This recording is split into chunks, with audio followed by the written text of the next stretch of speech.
What happened to the PPT?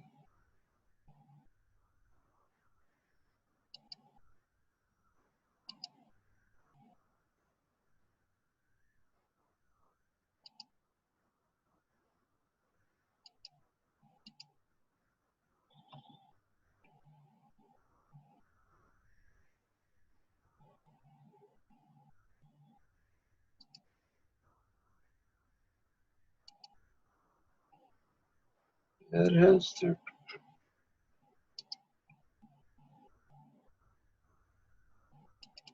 Not like that.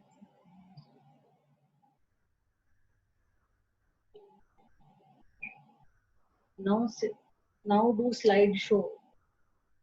Now say slideshow.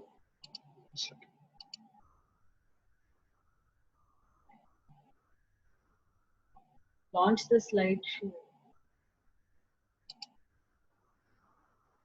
Slideshow from beginning. Or whichever slide. Current slide.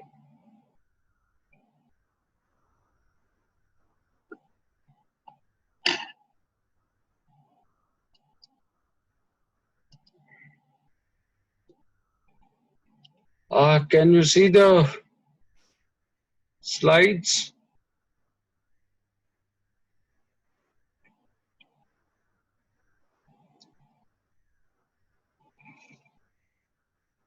Can they hear you? Can you hear me, please?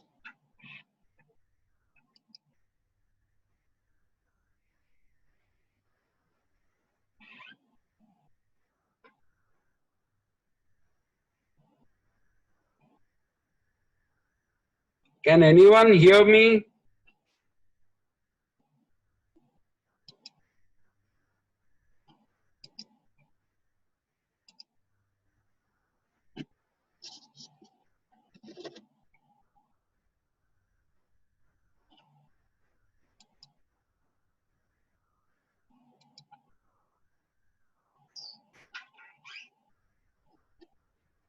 What happened to your slideshow?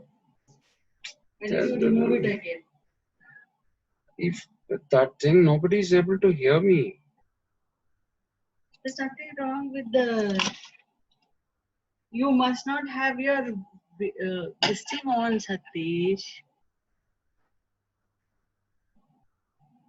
What's on?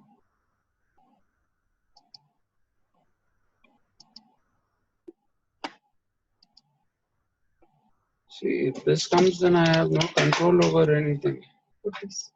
No, they are not able to hear me. Yeah, put this and talk to the mic. You may not be joined with the computer audio. I have. Try this.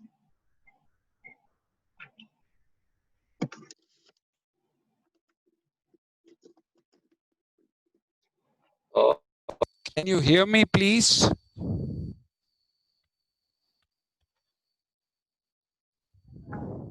Good morning, sir. Yeah. Can you hear me? Yes, sir.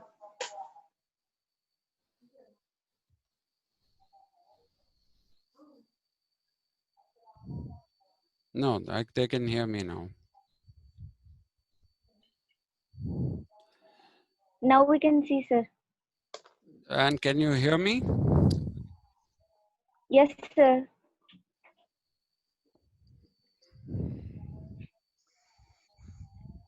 Okay. I'm really sorry about this.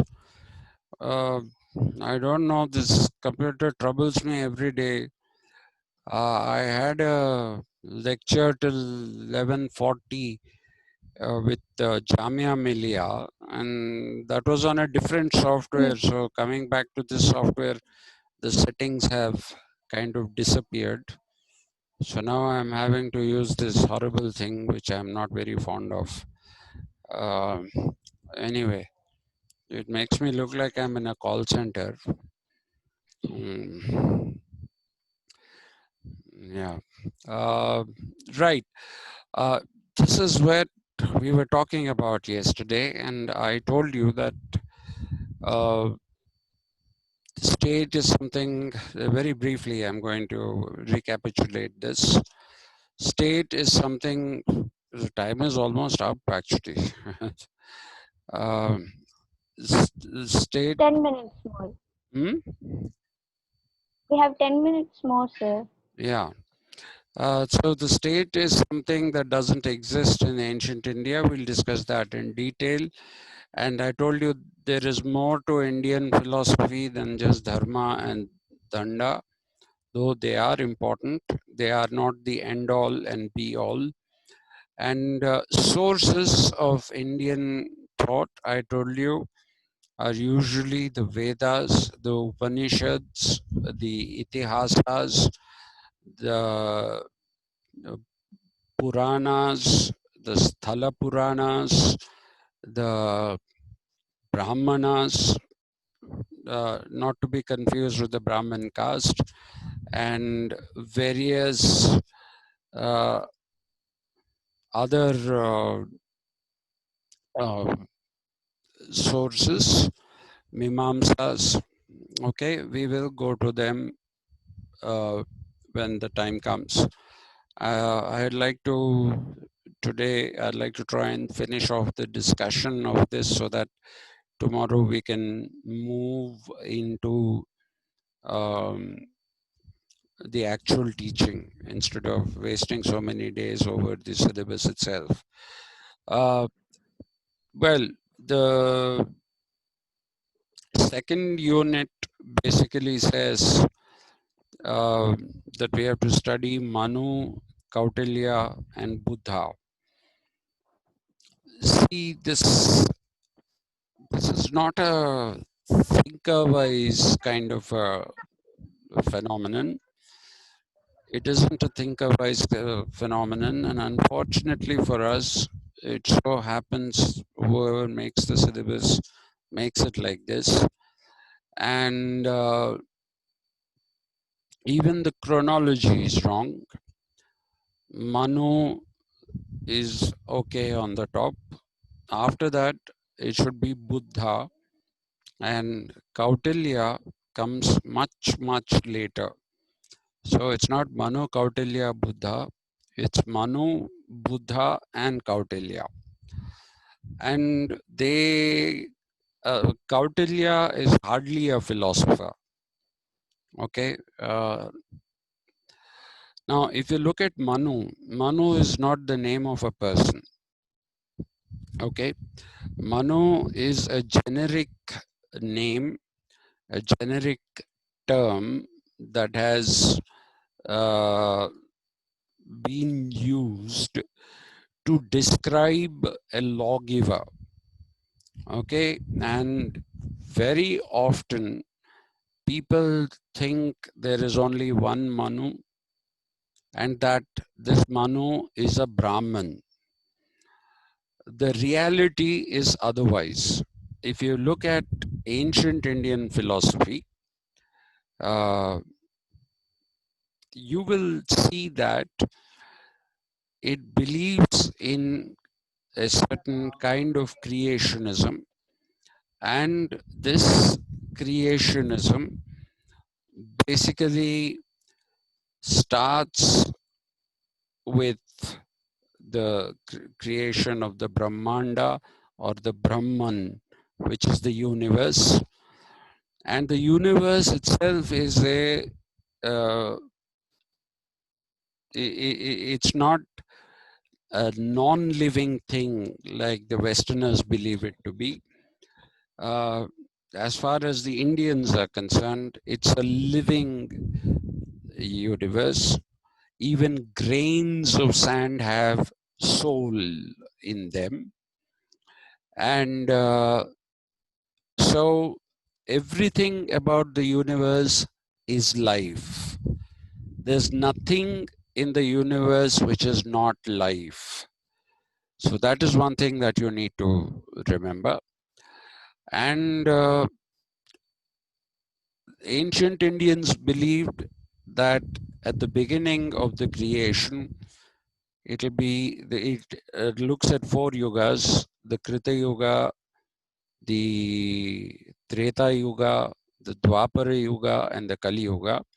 I'll talk about them in detail when we come to Manu. The ancient Indians believed that in the Kali Yuga, adharma becomes the driving force, and therefore the universe cannot sustain itself, and there destroys itself through a pralaya.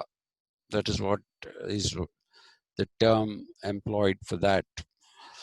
Now, what people say, scholars of ancient India or scholars studying ancient India even today, tell us that there have been 14 cycles of this kind of creation. We are the 14th cycle, and we are in the Prathama Pada, or the first leg of Kali Yuga. Okay, so life is going to get worse with the passage of time. And you will also see that the Manu, the lawgiver, need not belong to the Brahmin caste. The Manu who gave the laws for this cycle, the 14th cycle in which we are, was a Kshatriya. He was not a Brahmin at all. So you will see that what has been called caste system will have to be looked at first as Varna system, and later on perhaps as Jati system, which is a perversion of the Varna system. Okay, so Manu is somebody who has given a codified set of laws. Okay, and I'll explain what a codified set of laws basically means. And these codified set of laws are the ones that we are supposed to be following. If we talk about the Buddha, many people believe that Buddhism is older than Jainism. I don't know for what reason, but people never include Jainism in ancient Indian philosophy. Jainism is 500 years older than Buddhism. The first Jain, the person who established the Jain way of life and Jain way of thinking was Parsvanatha, who is also sometimes simply referred to as the Buddha. Many people think it is Mahavira who's the founder of Jainism. It is not Mahavira who's the founder of Jainism. It is actually Parsvanatha. Mahavira was the 10th Tirthankara, and he was a contemporary of Buddha. Okay, now the Buddha is known by several names. He's known as Siddhartha, he's known as Gautama. Okay, so those are all his names. And from among all these people that you see, there is a strong philosophical element to Buddhist thinking. There is a strong philosophical element even to Jain thinking, but that is not a part of the curriculum. So that is something that I'm not going to talk about. The Buddhist philosophy is also something that is, what do we say? It is something that has a very powerful social side. Whereas if you look at the other ancient Indian tradition, which has come to be called Hinduism over a period of time, that particular thing is a cosmology, more of a cosmology and less of a sociology. But when you look at the Buddha's thinking, you'll find that it is more oriented into human society and less into the cosmic aspects of things. So it is a proper social philosophy, and therefore, if you are familiar with the chant, it is Buddham Sharanam Gacchami, Dhammam Sharanam Gacchami. Dharma in Pali is Dhamma, and Buddha preferred to use the Pali language. So it was Dhammam Sharanam Gacchami, and the last bit of that is Sangham Sharanam Gacchami, which means that, you know, he's basically establishing that our existence is something which can only be social. And the Buddha actually established a lot of sanghas. Okay, and one of the most you know, prevalent names among Buddhists is Sanghamitra. Okay, and it is taken from one of the names of the followers of the Buddha. A Sanghamitra is one who is a friend of society, or one who lives lives as a social being. Okay, now when we come to Kautilya, Kautilya basically becomes statecraft. Okay, there's no philosophy there. There is absolutely none of the philosophical kind of things. In fact, you will say the name Kautilya itself comes from Kutila. Kutila is that which is prefixed with Kutila Niti, and Kutila Niti is something which is trickery, chicanery, something which is not desirable. So he got the name Kautilya. Now there is a there is a big confusion if Kautilya is Chanakya, or if Kautilya is Vishnugupta, or are these three different people? Okay, the Vaishyas claim that it is Vishnugupta, and they say he's a Vaishya. The Brahmins claim that he's Chanakya, the son of Rishi Chanak. Okay, Chanak's son became Chanakya. So there is a bit of that controversy. We will look into that as well. Now,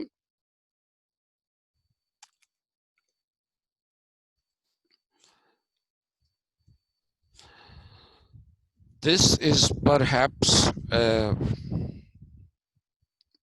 most meaningless part of the curriculum.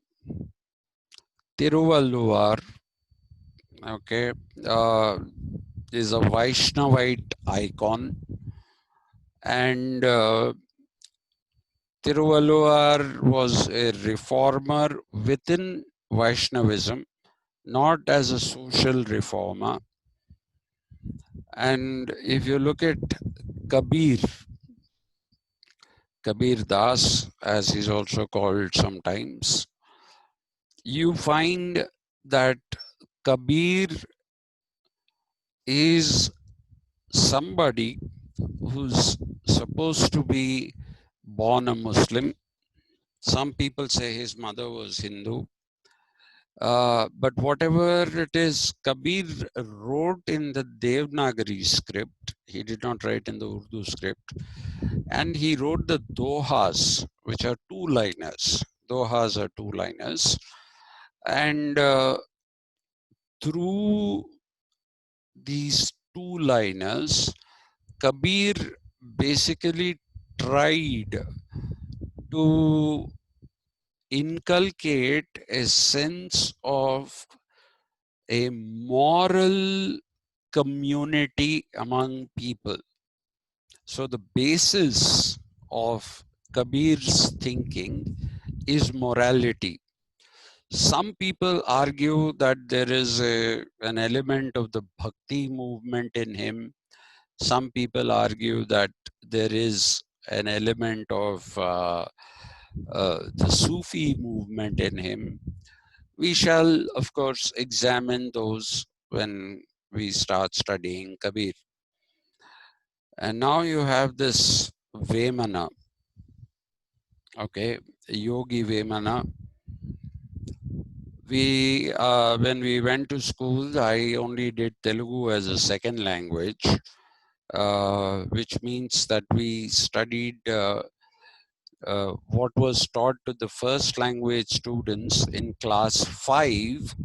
We were taught that in class 10. So my Telugu is not very wonderful, especially when it comes to reading and writing. But Vemana is known for his Vemana Shatakam.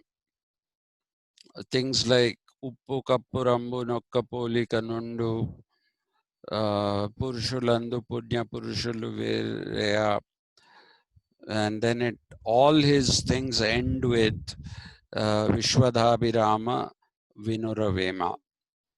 Okay, so these are again practical ways of living, practical ways of what should I say? Practical ways of having a morally good life. And at one stage, when Vemana decided, he was originally a Reddy, by the way, and when he decided to become a sannyasin, he discarded even his clothes. Okay, he wouldn't wear any clothes at all. And most of his writings are not his writings.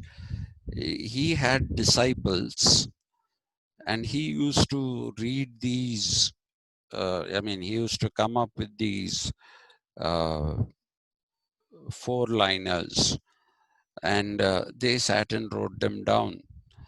So Vemana is that. I have no reason, don't know why I should be teaching this, but well, anyway. Now, this unit says alternative views. Now, I don't know what are they an alternative to, okay? Because if you say this is the view of so-and-so and this is an alternate view, okay? You say this is Marxism and this is an alternative view which doesn't agree with Marxism. Here we don't know what is what.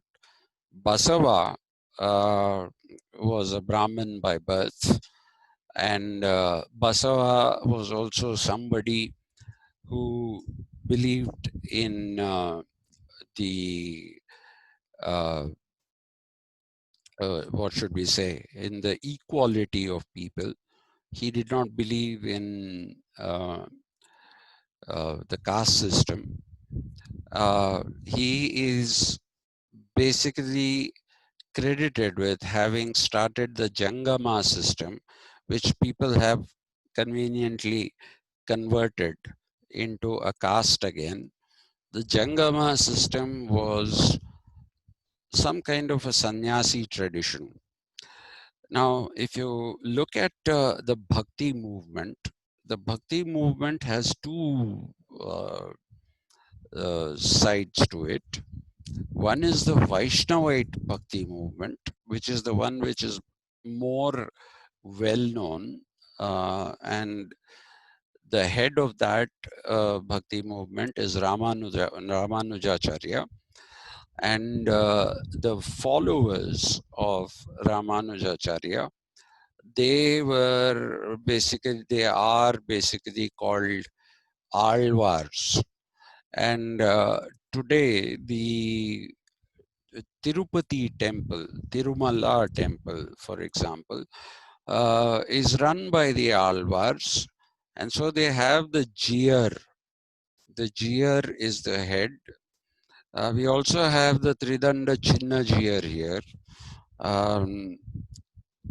About him, I don't know. The Pedda Jiyar, as he's called in Tirumala, he recovered from COVID. So God was looking after him. So we'll talk about Basava, the Shaivite section of the Bhakti movement.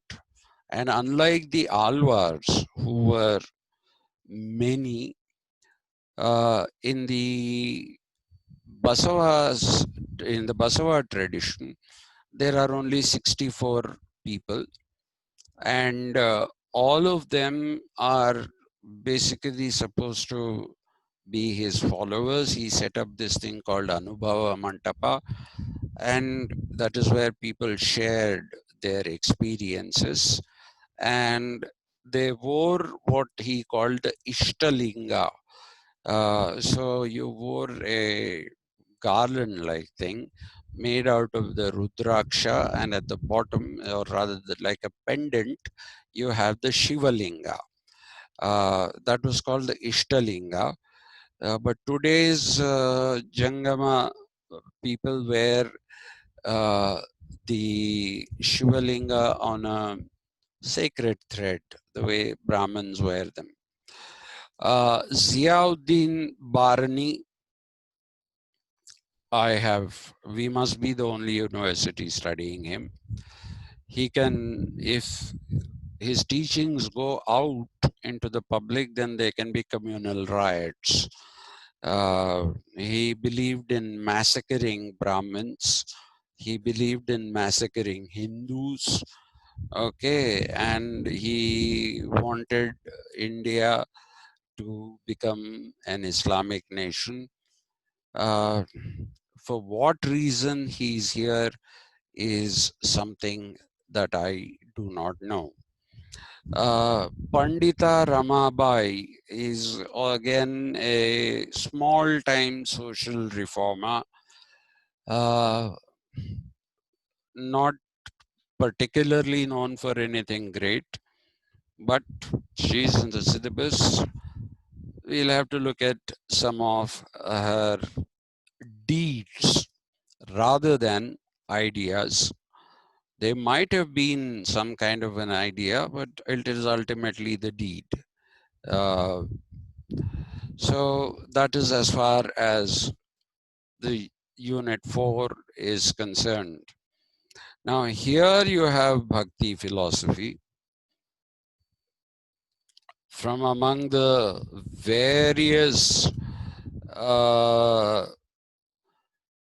people who are in the Bhakti movement, it should have been Ramanujacharya if you wanted to study an individual, not Nammalvar. Okay, why do you have to study Nammalvar? There's no need. You should be studying the founder of the Bhakti movement if you really want to study. Okay, and then if you look at Ravidas, he's just another person again. The same thing here with Sufi philosophy. The Sufi philosophy is the equivalent of the Bhakti movement, but this is in Islam. Traditional Islam rejects Sufism for two reasons. One, in Islam, music is haram. And if music is haram, then you cannot sing. Okay, but the whole of the Sufi tradition is based in music. The Sufi saints, as they were called, they sang. And another thing is that people go to this Khaja Moinuddin Chishti. Okay, Khaja Moinuddin Chishti is somebody who essentially, what should I say, Khaja Moinuddin Chishti was in Ajmer, and you have the Ajmer Urs. So people actually are not supposed, uh, people are not supposed to pray to anyone other than Allah. But if you have these dargahs of Sufi saints, I think my BA people are entering this. I should wind up now. If you look at Khaja Moinuddin Chishti or Maula Ali in Hyderabad, he was also a Sufi saint. And these Sufi saints, basically, their graves are called dargahs and people worship them, which is also considered haram by traditional Wahhabi Muslims. I am yet to find out, let me be very honest with you, Sulvara Vardi, I don't know where they got this man from. Interesting name. I am in the process of doing research about him.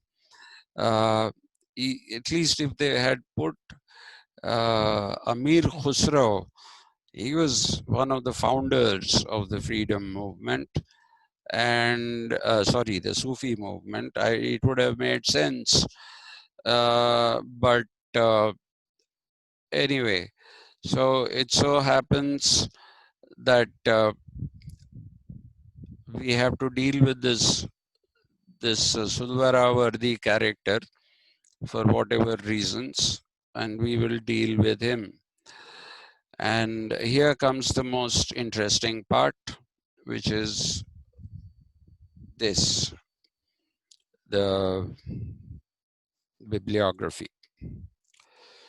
Okay, this is a paper on ancient India. Please look at the authors. Rajiv Bhargava, Secularism and its Critics. Bhikkhu Parikh, Gandhi's Political Philosophy.